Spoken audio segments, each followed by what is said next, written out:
Our chicken, we start out sauteing the chicken. No oil is used. Chicken for about half an hour without any oil, and it produces its own waters and juices. And when the water is reabsorbed, then the chicken is ready for the chicken and bechamel. Really boiling away, and the water needs to get absorbed into the chicken. Chicken has absorbed most of its juices. We're going to add oil to it, and now we're adding oil to the chicken.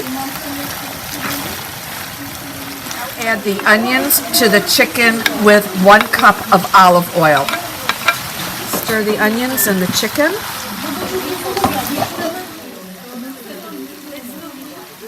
Ready, and we're putting it into a large casserole. We're adding our peas and carrots to the chicken that's been sauteed in oil and onions.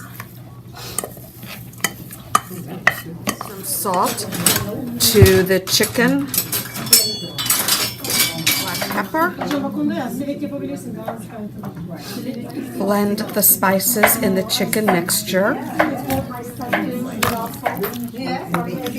Now we're starting our bechamel sauce. We have a stick of butter and we're putting it in our pan and we're going to melt it. After the butter has melted, add 1 cup of flour to the melted butter and stir.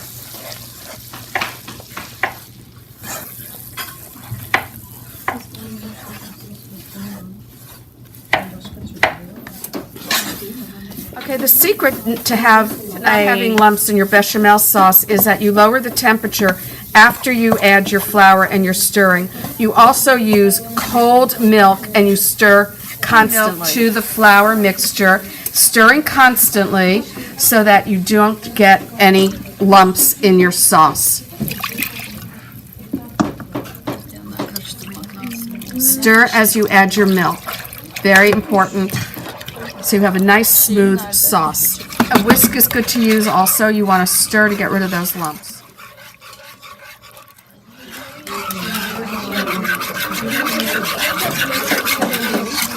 Keep stirring to get rid of any of the lumps that are there. Continuously stir after you've added your milk to remove any of your lumps. And again, you want to use cold milk. Stir your bechamel sauce until it comes to a boil.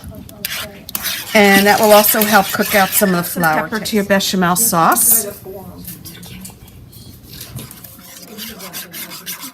Okay, so now we are pouring the bechamel sauce onto the chicken and the peas and the carrots and the onion, and we're covering the entire surface with the delicious bechamel sauce.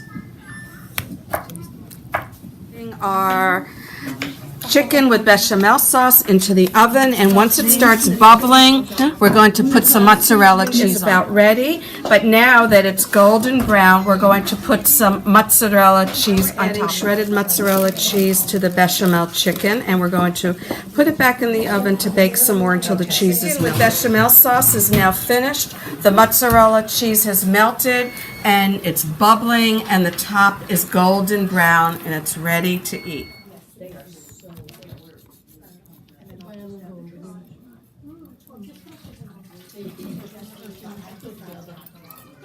Sounds good.